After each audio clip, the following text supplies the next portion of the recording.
परिचय। आपके जन्मदिन पर आपके एक दोस्त ने चॉकलेट दी है। एक अन्य दोस्त चॉकलेट का एक और डिब्बा देता है। तब आपके पास कितने चॉकलेट्स हैं? डिब्बा खोले बगैर हम कुल चॉकलेटों की संख्या नहीं जान सकते हैं।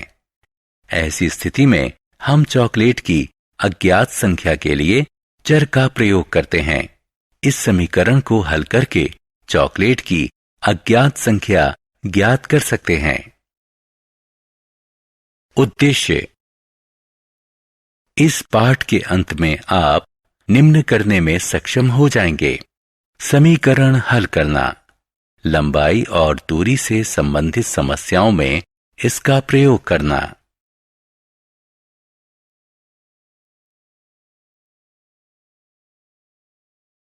समीकरण। एक गणितीय कथन जिसमें दो व्यंजक हों और जिसे समता के चिन्ह से अलग किया हो, उसे समीकरण कहते हैं।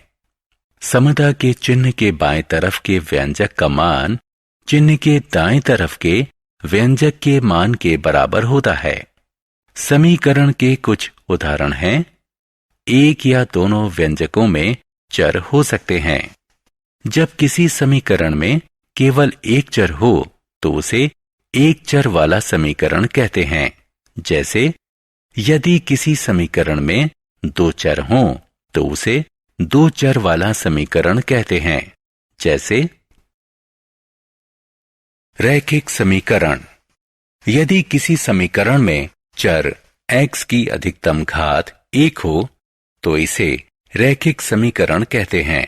जैसे दूसरे शब्दों में रैखिक समीकरण में सिर्फ रैखिक बहुपद होते हैं।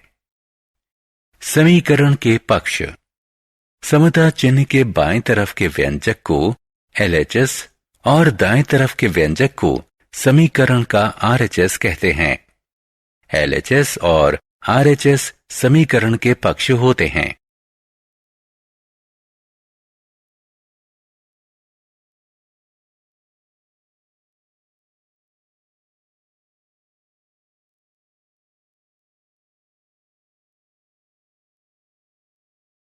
समीकरणों के हल।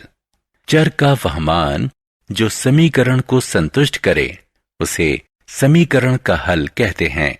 निम्न समीकरण पर ध्यान दीजिए। इसलिए 9 समीकरण x जमा 3 बराबर 12 का हल है, क्योंकि यह समीकरण को संतुष्ट करता है। ध्यान दीजिए कि दूसरे महान समीकरण x जमा 3 बराबर 12 के हल नहीं हैं, क्योंकि वे समीकरण को संतुष्ट नहीं करते हैं। समीकरण को हल करना। समीकरण के संतुलन को बनाए रखने के लिए हम समीकरण के एक पक्ष में जो संक्रिया करें उसे दूसरे पक्ष में भी अवश्य करना चाहिए। किसी समीकरण को हल करने का यह मूलभूत नियम है। पक्षांतरण विधि। हमने देखा है कि पक्षांतरण विधि किसी समीकरण को हल करने की सबसे सुविधाजनक विधि है। इस विधि को अपनाने के लिए निम्नलिखित नियमों का प्रयोग किया जाता है। किसी समीकरण का कोई पद जिसे एक पक्ष से दूसरे पक्ष में स्थानांतरण या पक्षांतरण किया जा सकता है, अपना चिन्ह बदल देता है। जैसे यदि x घटा 12 बराबर 5 तो x बराबर 5 जमा 12।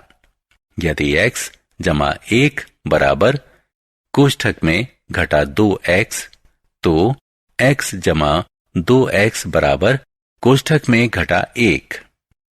एक पक्ष में यदि संख्या से किसी चर या अचर में विभाजन किया जा रहा है तो पक्षांतरण के बाद उसे संख्या से गुणन किया जाएगा।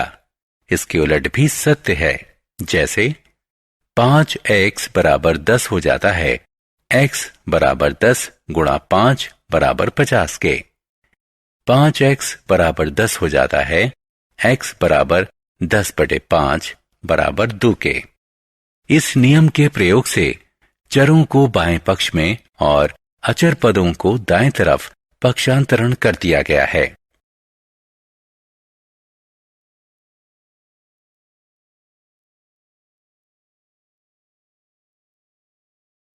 साधारण समीकरण। उदाहरण 3a घटा 5 बराबर 16 को हल कीजिए। हल। निम्न समीकरण की गणना करने पर हमें प्राप्त होगा a बराबर 7।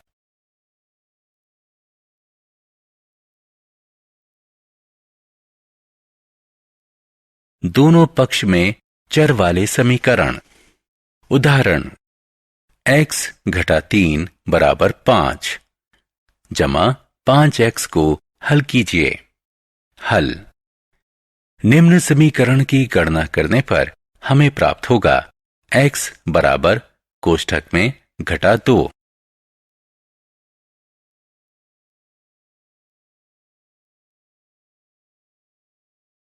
जटिल समीकरण। उदाहरण 1 a बटे 3 जमा 1 बटे 4 बराबर a बटे 2 घटा 2 बटे 5। हल। निम्न समीकरण की गणना करने पर हमें प्राप्त होगा कोष्ठक में घटा 20 a बराबर कोष्ठक में घटा 78। शब्द समस्याएं। उदाहरण 1 एक संख्या दूसरी की आधी है। दोनों संख्याओं का योग 6 है, तो संख्याएं ज्ञात कीजिए। हल। मान लीजिए कि उनमें से एक संख्या x है, अतः दूसरी संख्या बराबर x बटा 2। दोनों संख्याओं का योग बराबर 6। इस प्रकार x जमा x बटा 2 बराबर 6, यानी 3x बटे 2 बराबर 6 या x बराबर 12 बटे 3 बराबर 4। संख्याएं 4 और 2 हैं। जांचें। दोनों संख्याओं का योग 6 है। इस प्रकार उत्तर सही है। शब्द समस्या। उदाहरण 2 किसी भिन्न का अंश हर से 3 कम है। यदि अंश में 1 का योग किया जाए तो हर में 3 की वृद्धि होती है और भिन्न 1 बटा 2 के बराबर हो जाता है। असली भिन्न का पता कीजिए। हल। मान लीजिए कि असली भिन्न का हर x है। यदि अंश हर से 3 कम है तो अंश बराबर x घटा 3। असली भिन्न बराबर x घटा 3 बटे x। नए भिन्न का हर बराबर x जमा 3। नए भिन्न का अंश बराबर कोष्ठक में x घटा 3 जमा 1 बराबर x घटा 2। नया भिन्न बराबर x घटा 2 बटे x जमा 3। नया भिन्न हो जाता है 1 बटा 2। इस प्रकार कोष्ठक में x घटा 2 बटे कोष्ठक में x जमा 3 बराबर 1 बटा 2। निम्न समीकरण की गणना करने पर हमें प्राप्त होगा x बराबर 7। इसलिए चूंकि असली भिन्न x घटा 3 बटे x बराबर 4 बटे 7 है। जांचें। असली अंश जमा 1 और असली भाजक जमा 3 होगा, जो कि बराबर होगा 1 बटे 2 के। अतः यह समीकरण संतुलित है।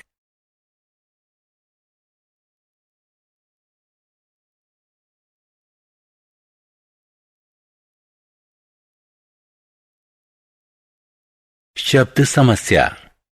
उदाहरण 3 यदि दो संख्याओं का योग 35 है और उनका अंतर 13 है तो संख्याएं ज्ञात कीजिए। हल। मान लीजिए कि एक संख्या x है, अतः दूसरी संख्या कोष्ठक में 35 घटा x होगी। दोनों संख्याओं का अंतर 13 है, तो समीकरण होगा कोष्ठक में 35 घटा x बराबर 13। इसे हल करने पर हमें x बराबर 11 प्राप्त होगा। दो संख्याएं 11 और 24 हैं। जांचें, दोनों संख्याओं का योग बराबर 11 जमा 24 बराबर 35। दोनों संख्याओं का अंतर बराबर 24 घटा 11 बराबर 13। अतः उत्तर सही है। उदाहरण, दो संख्याओं का अनुपात 3:4 है। दोनों संख्याओं का योग 56 है। तो संख्याएं ज्ञात कीजिए। हल, मान लीजिए कि संख्याएं 3x और 4x हैं। इनका योग 56 है। 7x बराबर 56, x बराबर 8, इसलिए संख्याएं 3 गुणा 8 बराबर 24 और 4 गुणा 8 बराबर 32 हैं।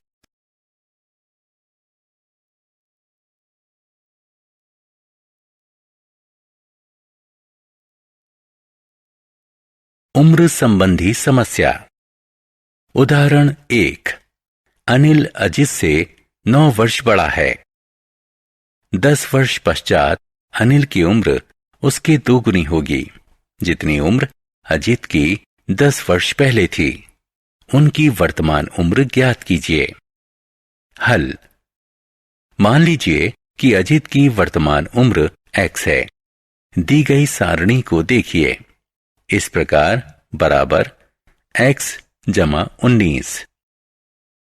समस्या में कहा गया है कि अब से 10 वर्ष पश्चात अनिल की उम्र उसके दोगुनी होगी, जितनी उम्र अजित की 10 वर्ष पहले थी। आज से 10 वर्ष बाद अनिल की उम्र बराबर x जमा 19। समीकरण 1। आज से 10 वर्ष पहले अजित की उम्र बराबर x घटा 10। समीकरण 2। अतः इसे हल करने पर हमें प्राप्त होगा x बराबर 39। उनकी वर्तमान उम्र है अनिल बराबर 48 वर्ष, अजित बराबर 39 वर्ष। जांचें, आज से 10 साल बाद अनिल 58 वर्ष का होगा। अजित की 10 साल पहले उम्र थी 29 वर्ष। जांच, 58 बराबर 2 गुणा 29, यहां LHS बराबर RHS, लंबाई और दूरी की समस्या।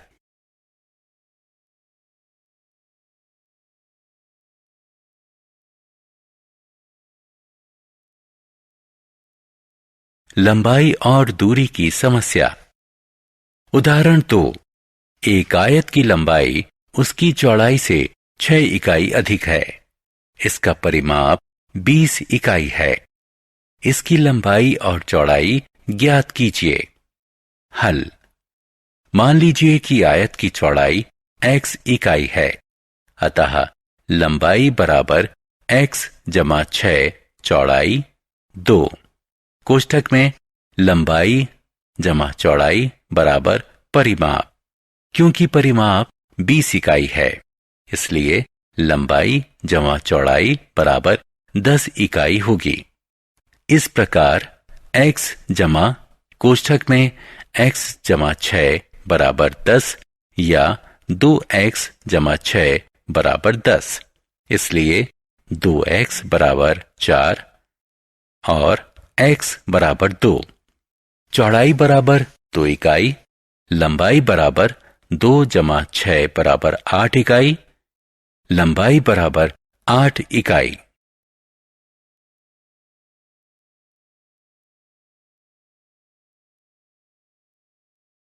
आयु संबंधी समस्या। उदाहरण, दो स्थानों A और B के बीच 240 किलोमीटर की दूरी है। एक मोटरसाइकिल एक बिंदु A से और एक पदयात्री एक बिंदु B से एक ही समय से प्रारंभ होते हैं। मोटरसाइकिल की चाल पदयात्री की चाल से 15 गुना अधिक है। प्रारंभ करने के 3 घंटे बाद एक बिंदु M पर दोनों मिले। बिंदु A बिंदु B से कितना दूर है? हल, कुल दूरी 240 किलोमीटर है। मान लीजिए कि पदयात्री x प्रति घंटा की चाल से चलता है। कुल दूरी बराबर 240 किलोमीटर। पदयात्री द्वारा तय की गई दूरी जमा मोटरसाइकिल द्वारा तय की गई दूरी बराबर 240 किलोमीटर। इसे हल करने पर हमें मिलेगा x बराबर 5। वे एक बिंदु M पर मिलेंगे जो B से 15 किलोमीटर और A से 225 किलोमीटर दूर है। सारांश। आइए हमने जो कुछ सीखा है उसे संक्षेप में दोहराएं। एक या एक से अधिक चरों वाले दो बीजीय व्यंजकों के बीच समता कथन को समीकरण कहते हैं। यदि किसी समीकरण में किसी चर यानी s की अधिकतम घात 1 है तो इसे रैखिक समीकरण कहते हैं। समीकरण को सत्य बनाए रखने के लिए समीकरण के एक पक्ष में की जाने वाली संक्रिया दूसरे पक्ष में भी करनी चाहिए। पक्षांतरण विधि। 1. कोई पद समीकरण के एक पक्ष से दूसरे पक्ष में पक्षांतरित किया जा सकता है, लेकिन उसका चिन्ह परिवर्तित हो जाएगा। 2. यदि किसी एक पक्ष के चर या चर में किसी संख्या से विभाजन किया जा रहा है तो पक्षांतरण के पश्चात दूसरे पक्ष में उस संख्या से गुणन होता है।